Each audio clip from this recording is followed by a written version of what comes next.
जिसे ओबीसी कहा जाता, जिसका मैं नेशनल प्रेसिडेंट हूं। मुल्क की आजादी के 72 साल में इस देश में जानवरों की गिनती हुई, कुत्तों की गिनती हुई, हिजड़ों की गिनती हुई, मगर जो हम लोग हैं 52% ओबीसी के लोग, हमारी गिनती नहीं हुई।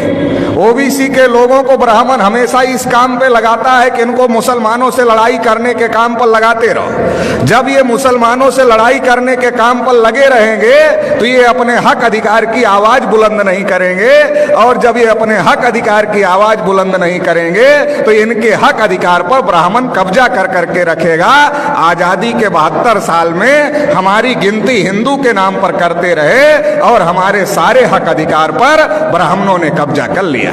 1992 में जब मंडल कमीशन का मामला खड़ा हुआ था, ओबीसी के लोग अपने हक अधिकार की लड़ाई लड़ रहे थे, तो ब्राह्मणों ने बाबरी मस्जिद का मामला खड़ा कर दिया, राम जन्मभूमि का मामला खड़ा कर दिया, और ओबीसी के लोगों को बाबरी मस्जिद के मामले में आगे कर दिया, राम जन्मभूमि के मामले में आगे कर दिया।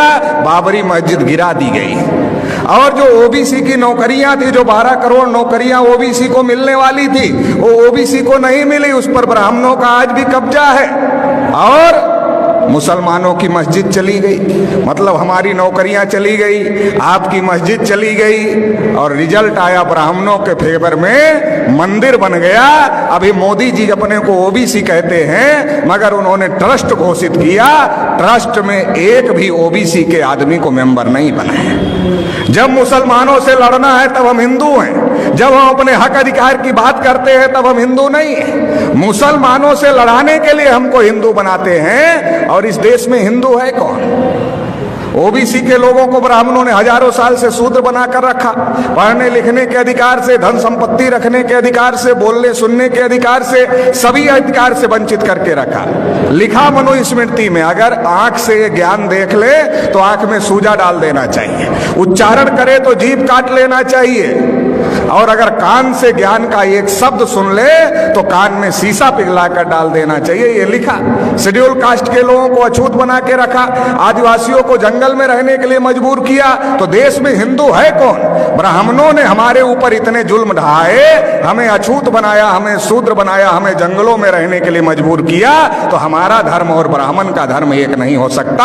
हम हिंदू नहीं है। आप रामायण पढ़ लो, महाभारत पढ़ लो, गीता पढ़ लो, वेद पुराण पढ़ लो, श्रुति स्मृति पढ़ लो, कहीं पर भी हिंदू लिखा हुआ नहीं है, क्योंकि ये हिंदू हिंदी भाषा का शब्द नहीं है, ये हिंदू संस्कृत भाषा का भी शब्द नहीं है, ये पर्शियन भाषा का शब्द है, जिसका अर्थ होता है हारा हुआ, नीच, कायर, काला, चोर, गुलाम।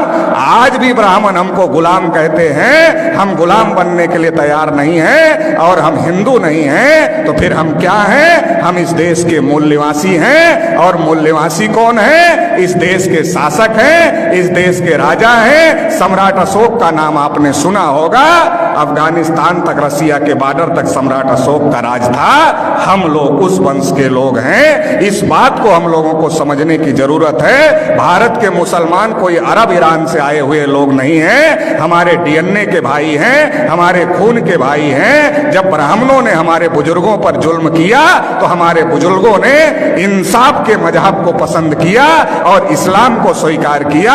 भारत में जो मुसलमान हैं हमारे डीएनए और खून के भाई हैं, इस बात को ब्राह्मण जानता है। इसलिए दंगे में हम मरे या दंगे में आप मरे, ब्राह्मण की सेहत पर कोई फर्क नहीं पड़ता है। हमारे और आपके बीच में ब्राह्मण आ गया है, उसको बीच से हटाना होगा, भाई को भाई से गले लगना होगा। ब्राह्मणों ने हजारों साल से हमको मजलूम बना के रखा, 72 साल में मुसलमानों को मजलूम बना दिया है। इसलिए मजलूम को इकट्ठा होना होगा, और जो ब्राह्मणों ने नाइंसाफी का निजाम कायम किया है, इसे ध्वस्त करना होगा और इंसाफ कायम करना होगा। इंसाफ की इस लड़ाई में आप साथ देंगे, इतना ही कहते हुए आपने मुझे सुना, इसके लिए आभार, धन्यवाद। जय